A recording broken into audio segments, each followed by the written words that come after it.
La Biblia no solo nos dice el sitio en donde se construyó la Torre de Babel, sino que también nos da indicios de quiénes fueron los constructores. En Génesis capítulo 11 vemos la historia de la Torre de Babel y la descendencia de Sem y de Teraj, o también llamado Taré, padre de Abraham. El capítulo 11 de Génesis lo podemos dividir en tres partes. La primera se centra en la historia de la Torre de Babel, que abarca desde los versículos 1 hasta el 9. A continuación se describen los descendientes de Sem, los versículos del 10 hasta el 26. Y finalmente la historia se centra en los descendientes de Teraj o Taré, como traducen también algunas versiones, desde los versículos 27 hasta el 32. Obviamente que la parte más conocida de este capítulo 11 es la Torre de Babel, y es con lo que vamos a comenzar este análisis. Génesis 11, 1 al 9 dice así: En la tierra todos tenían entonces una sola lengua y unas mismas palabras, y sucedió que, cuando salieron del oriente, hallaron una llanura en la tierra de Sinar, y se establecieron allí. Y se dijeron unos a otros: Vamos a hacer ladrillos y a cocerlos en el fuego. Y los ladrillos les sirvieron como piedras, y el asfalto les sirvió de mezcla. Y dijeron: Vamos a edificar una ciudad y una torre cuya cúspide llegue hasta el cielo. Hagámonos de renombre, por si somos esparcidos por toda la faz de la tierra. Y descendió Yahvé para ver la ciudad y la torre que los hijos de los hombres estaban edificando. Y dijo: Esta gente es una sola, y todos ellos tienen un solo lenguaje. Ya han comenzado su obra, y ahora nada hará desistir de lo que han pensado hacer. Así que descendamos allá y confundamos su lengua, para que ninguno entienda la lengua de su compañero. Y los esparció Yahvé de ahí sobre toda la faz de la tierra, y como dejaron de edificar la ciudad. Por eso la ciudad se llamó Babel, porque allí el Señor confundió el lenguaje de toda la tierra. Desde allí los esparció por toda la superficie de la tierra. Aquí se menciona que en la tierra toda había un solo lenguaje. Esto no es una referencia solamente a la región del Medio Oriente, sino que cuando aquí se menciona la palabra tierra, significa al mundo entero. O sea, el mundo entero tenía un solo idioma, el idioma de los descendientes de Noé que bajaron del arca.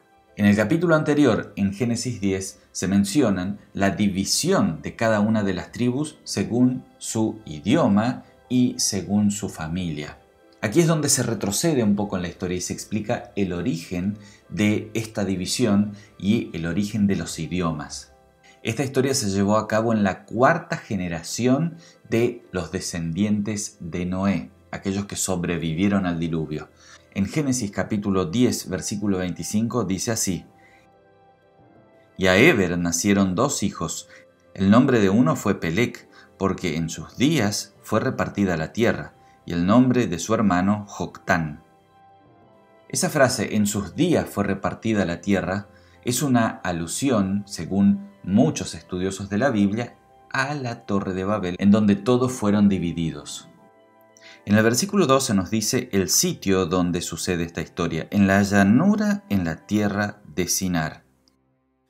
Como vemos en el mapa, la llanura en la tierra de Sinar se encuentra en la siguiente ubicación. Es en el valle del Tigris y del Éufrates, al este del monte Ararat. Y en el versículo 3, ellos dijeron: Vamos a hacer ladrillos. En la llanura eran muy escasas las rocas, pero sí la tierra era muy arcillosa. Entonces cosieron ladrillos para reemplazar las rocas, y con eso edificarían luego la ciudad con la torre. Y de esto precisamente habla el versículo 4. Ellos se dijeron también: Vamos a edificar una ciudad, una torre cuya cúspide llegue hasta el cielo. En Génesis capítulo 10 se atribuye la construcción de la ciudad de Babel y la torre a Nimrod, como leemos en Génesis 10, 8 y 10. Allí la palabra de Dios dice: Y Cus engendró a Nimrod, quien llegó a ser el primer poderoso en la tierra, y fue el comienzo de su reino, Babel, Erec, Akkad, Calne, y en la tierra de Sinar. Vemos allí en estas palabras que este hombre, Nimrod, fue el primer poderoso de la tierra y se le atribuye la construcción de varias ciudades, entre ellas la ciudad de Babel. Y el versículo 4 también agrega este detalle de que hagámonos de renombre. En vez de glorificar a Dios, quien los libró del juicio del diluvio, ellos quieren ahora engrandecer su propio nombre. Y frente a esta arrogancia del ser humano, Dios desde los cielos decide intervenir. Y el autor de Génesis lo describe con las siguientes palabras. Y descendió Yahvé para ver la ciudad y la torre que los hijos de los hombres estaban edificando.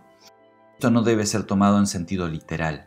El autor quiere expresar la idea de que Dios no se descendiente del plan de las naciones y toma acción frente a los poderosos de la tierra. Esto lo leemos también en Job 34, 21, 22. Escrito está, porque sus ojos están sobre los caminos del hombre, y ve todos sus pasos. No hay tinieblas ni sombra de muerte donde se esconden los que hacen maldad. Y también podemos destacar de las palabras del Señor. Han comenzado su obra y ahora nada hará desistir de lo que han pensado hacer. El pueblo había endiosado esta obra y ahora nada podía hacer que ellos desistan de hacerla. Y esto es algo típico del ser humano. ¿Cuántas veces nosotros mismos endiosamos alguno de nuestros propios proyectos y hasta nos alejamos de Dios para seguir nuestros propios caminos? Frente a esto, Dios toma una acción y dice, descendamos y confundamos. Y lo que llama la atención aquí en el versículo 7 es que Dios habla en plural, como si se tratara de varias personas. Esto es muy poco común en la Biblia.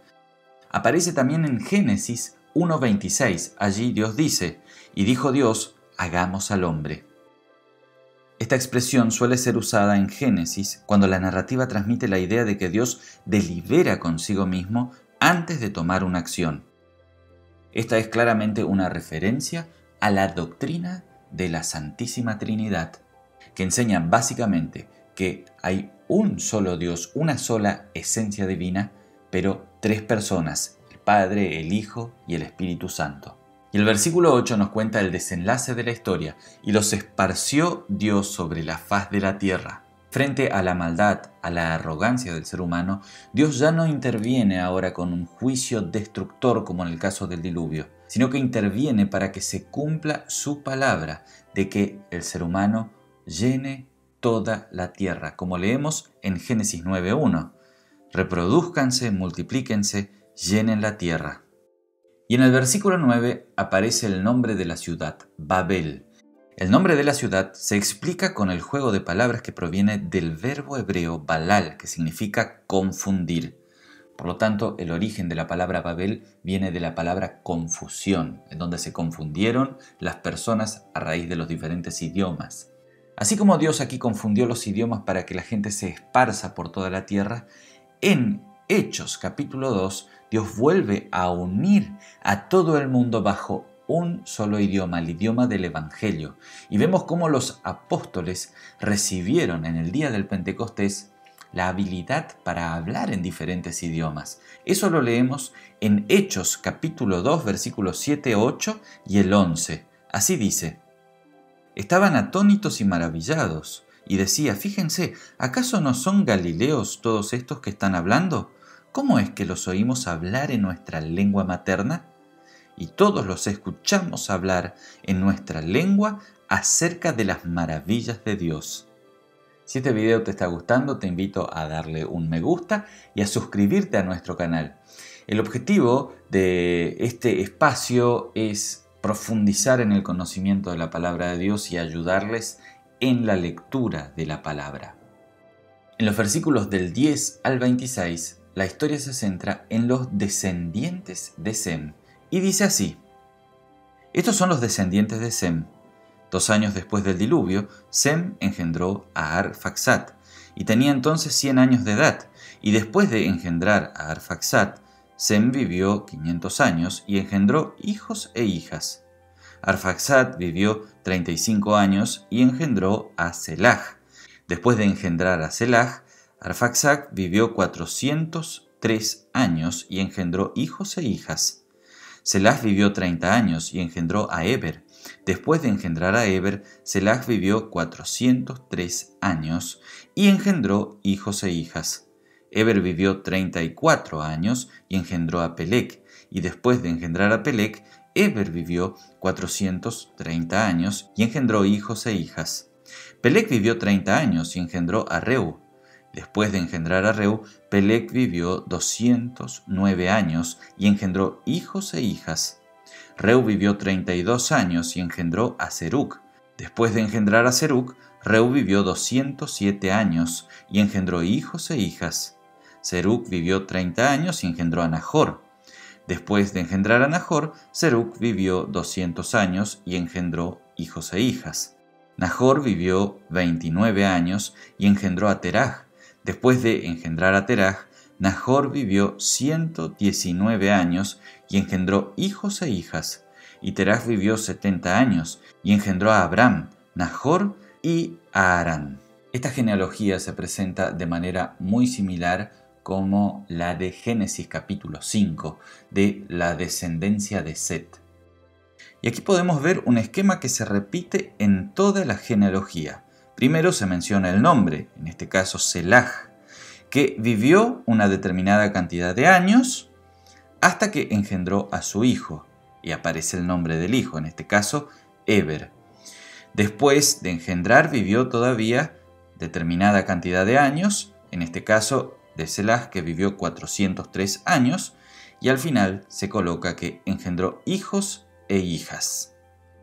Aquí se omite la edad completa en la cual vivió la persona, como sí sucede en Génesis capítulo 5, en donde el objetivo era mostrar la cantidad de años o la longevidad de aquellas personas antes del diluvio. Aquí el objetivo es otro, simplemente contar quién fue el padre de quién. El énfasis está en los descendientes, para llegar finalmente a Terah, que sería el padre de Abraham, sobre la cual va a tratar toda la siguiente sección del libro de Génesis. Y la última parte trata sobre los descendientes de Terah o de Taré, de los versículos 27 al 32, y dice así: estos son los descendientes de Terah. Terah engendró a Abraham, y Nahor y a Harán, y Harán engendró a Lot. Harán murió antes que su padre Terah, en Ur de los Caldeos, que era la tierra donde nació. Abraham y Nahor tomaron mujeres para ellos. Y la mujer de Abraham se llamaba Sarai, y la mujer de Nahor se llamaba Milca, que era hija de Harán, padre de Milca e Isca. Pero Sarai era estéril, no tenía ningún hijo. Y Terah tomó a su hijo Abraham y a su nuera Sarai, y a su nieto Lot, hijo de Harán, y salió con ellos de Ur de los Caldeos, para ir a la tierra de Canaán. Pero cuando llegaron a Harán, se quedaron allí. Fueron los días de Terah 205 años, y murió Terah en Harán. Aquí nuevamente aparece la palabra Toledot, que marca las diferentes secciones dentro del libro de Génesis, y aparece dos veces en el versículo 10, cuando se habla de los descendientes de Sem, y en el versículo 27, en donde comienza la historia de Abraham a través de su padre Terah. Recordamos que esta palabra marca las diferentes divisiones dentro del libro de Génesis. La descendencia de Terah la podemos ver en el siguiente gráfico. Terah engendró a 3 hijos, Abraham, a Nahor, a Harán.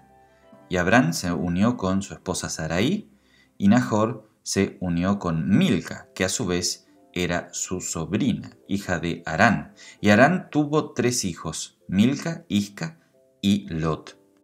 Y los últimos 2 versículos nos dan las indicaciones de la ubicación de esta historia.